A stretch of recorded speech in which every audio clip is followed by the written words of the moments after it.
오늘 우리에게 주신 하나님의 말씀 누가복음 19장 1절로 10절 말씀입니다. 생명의 샘과 9월 30일 화요일 말씀. 오늘 구원이 이 집에 이르렀으니 함께 읽겠습니다. 예수께서 여리고로 들어가 지나가시더라. 삭개오라 이름하는 자가 있으니 세리장이요 또한 부자라. 그가 예수께서 어떠한 사람인가 하여 보고자 하되 키가 작고 사람이 많아 할 수 없어 앞으로 달려가서 보기 위하여 돌무화과 나무에 올라가니 이는 예수께서 그리로 지나가시게 되밀어라.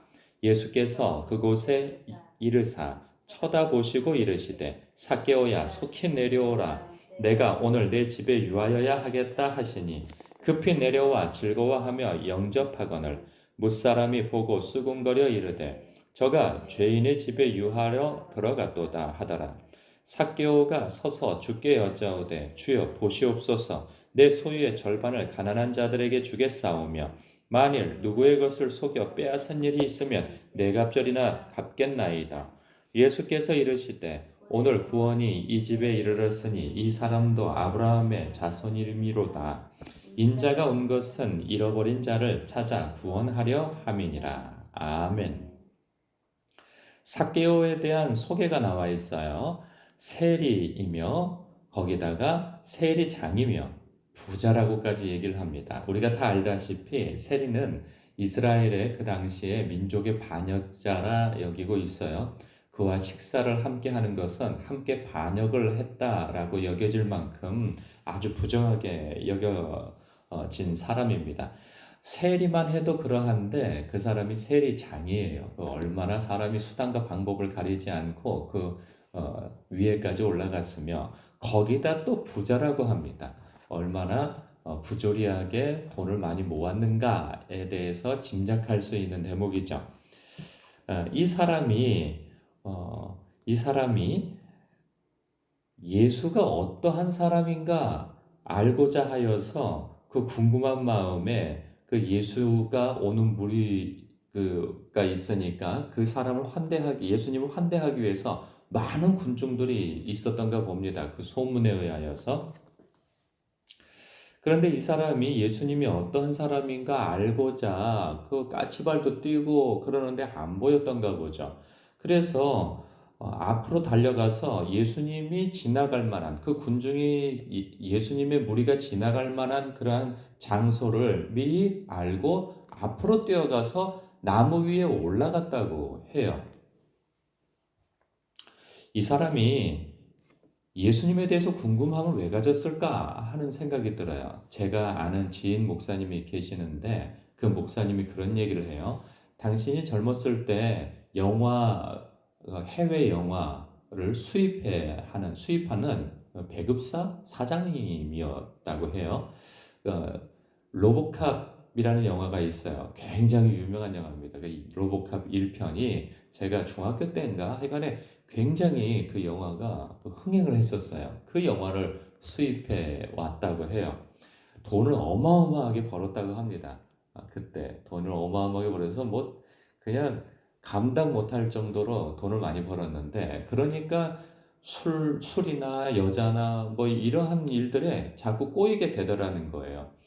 그것에 대해서 그가 그렇게 살았는가 어떤가는 뭐 자세하게 얘기하지 않지만 그분이 이런 이야기는 하더라고요. 돈이 엄청나게 많으니까 좋을 거라고 생각했는데 막상 돈을 감당하지 못할 정도로 벌고 그런 사회적 지위가 이렇게 올라가고 대단한 위치에서 그렇게 생활하게 됐는데 그 젊은 나이에 공허하더라는 거예요. 마음이 말할 수 없이 공허하더라는 거예요. 그러다가 어느 정점에서 그가 든 생각이 내가 어렸을 때 꿈이 목사였는데 내가 이렇게 살면 안 되지 하더라는 생각이 들더라는 거예요. 그 뒤로 이제 뭐 하얀길에 해서 결국은 목사님이 되긴 하셨는데 그가 최정점, 나름대로는 자신의 삶 속에서 최정점에 올라가서 든 생각이 공허함이라는 거예요. 누구라도 그 정점에 올라가면 행복할 거라고 생각하는 그 지점에 자기가 올라서 보니까 너무나도 공허함을 느꼈다는 것이죠. 어, 그래서 이 짐작되건대 삭개오라고 하는 사람이 그런 사람이 아니겠는가라는 생각이 들어요. 세리이고 세리장이며 부자인데 그가 뭐가 아쉬워서 예수를 궁금해하며 자신의 체면 가지고 구겨가면서 까치발을 뛰다가 안 되니 앞에까지 가서 그것도 나무에 올라간다는 게 다 큰 어른이 그 사회적 지위와 체면이 있지. 거기에 올라가서 예수를 보겠다고 올라간 것 자체가 그에게 있어서는 그 심령이 가난함을 보게 되어져요. 그러니까 나 저 사람 정말 만나면 좋겠다라고 하는 그 마음 이면에는 깊은 갈망이 있었던 거죠. 어떤 사람은 질병 때문에 대부분은 병 때문에 귀신 들림 때문에 주님을 만나야 이 문제가 해결되겠다고 하는 그 간절한 마음이 있었는데 이 세리장은 그거와는 좀 차원이 다른 거죠. 영적인 문제인 거죠. 내 영혼이 깊은 어떤 이 공허감 가운데에서 어떻게 하여야 이 문제를 해결할까라고 하는 그 깊은 그 공허감 속에서 예수님을 찾았던 거죠. 근데 놀라운 일이요.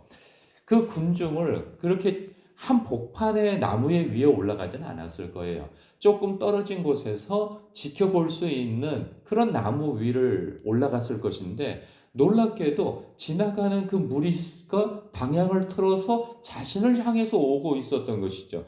그러더니 예수님이 제일 앞장서서 섰던 그 무리 가운데에서 예수님이 올려다보시고 삭개오야 속히 내려오라. 내가 오늘 네 집에 유하여야 하겠다라는 말씀을 하세요. 놀랍지 않나요? 어떻게 삭개오라는 이름을 아셨을까? 그리고 그 위에 올라갔다는 것은 어떻게 아셨을까? 저는 이 대목에서 참 감동이 되어지는데 저도 그랬고 보통 사람들은 그래요. 자신이 예수님을 찾았다고 생각을 하는 거죠. 자신이 예수님을 찾았기에 자기가 교회를 발걸음했기에 예수님을 만났고 그리고 신앙을 가지게 됐고 내가 지금 여기에 이르렀다고 생각을 하는 거죠. 그런데 놀랍게도 저는 이 대목에서 묵상되어지는 부분이 무엇이냐면 내가 주님을 찾았다고 생각하는데 주님이 나를 찾았다 하는 생각이 드는 거예요. 그러니까 주님께서 나를 택하시고 그리고 부르시고 그리고 주님께서 나를 세우신 것이죠. 영화롭게까지 하도록 주님께서 계획 속에서 나를 만나 주신 거예요.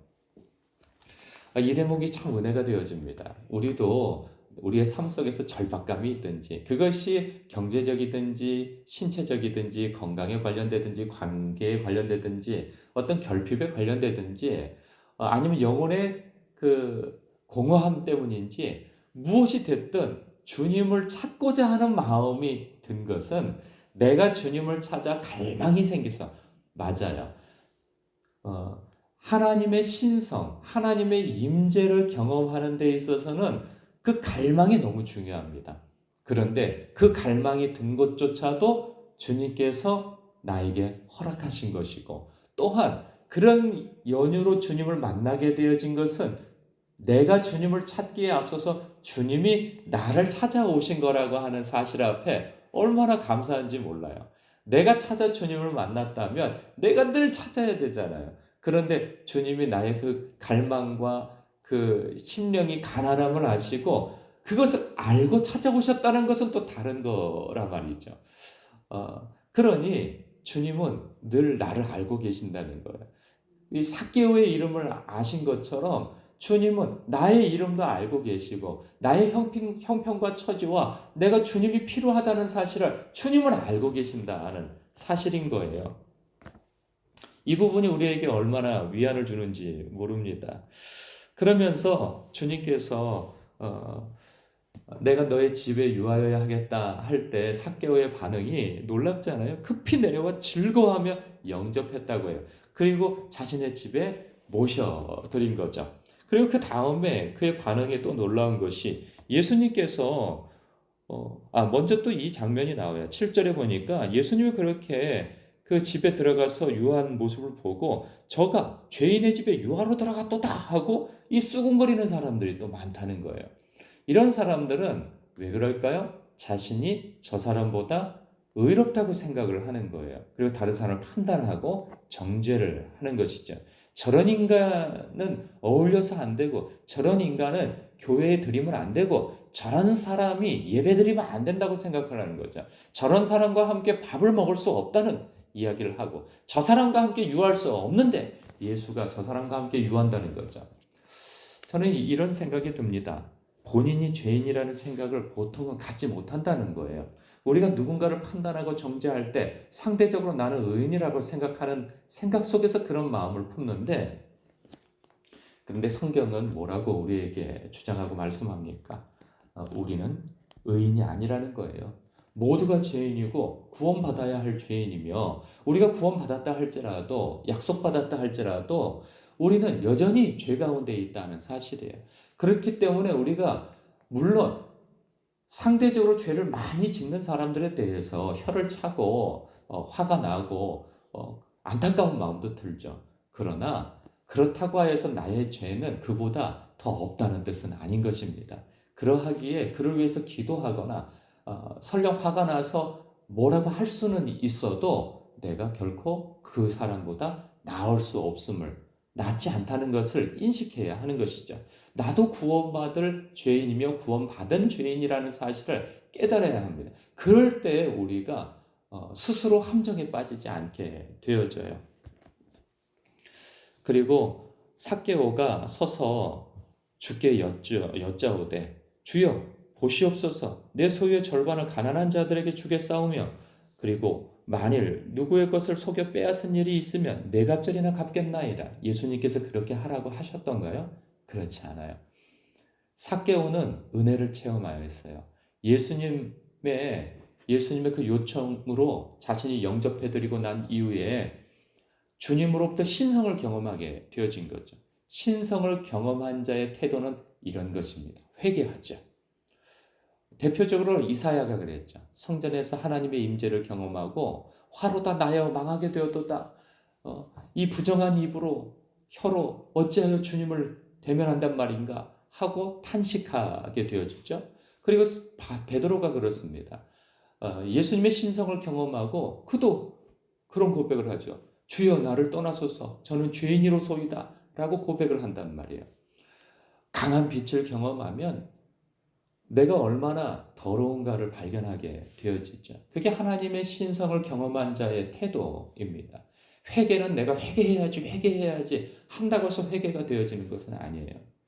강한 빛을 경험하면, 거룩하신 주님을 경험하면, 하나님의 임재와 신성을 경험하게 되어지면 자기의 죄를 돌아보지 않을 수가 없게 되어져요. 그때 이 삭개오와 같은 그러한 행동과 고백이 나오게 되어지는 것이죠. 그는 그가 말한 대로 했을 거라 생각되어집니다. 그러니 예수님께서 그런 말씀을 하시죠. 오늘 구원이 이 집에 이르렀으니 이 사람도 아브라함의 자손이미로다.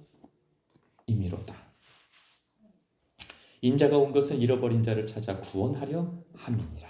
예수님께서는 구원하러 오셨습니다. 지금도 성령 안에서 나를 구원하셨고, 그리고 잠재적 하나님의 백성을 우리를 통해 찾아 헤매시면서 이렇게 삭개오처럼 저자와 함께 어떻게 유할 수 있는가, 그런 사람을 우리 주변에 남겨두시고 우리가 주님처럼 그 사람을 영접하고 그 사람 집에 찾아가고 그 사람을 만나고 하여서 잃어버린 자를 찾아 구원하기를 원하신다는 생각을, 그 묵상을 오늘도 해봅니다. 기도하겠습니다.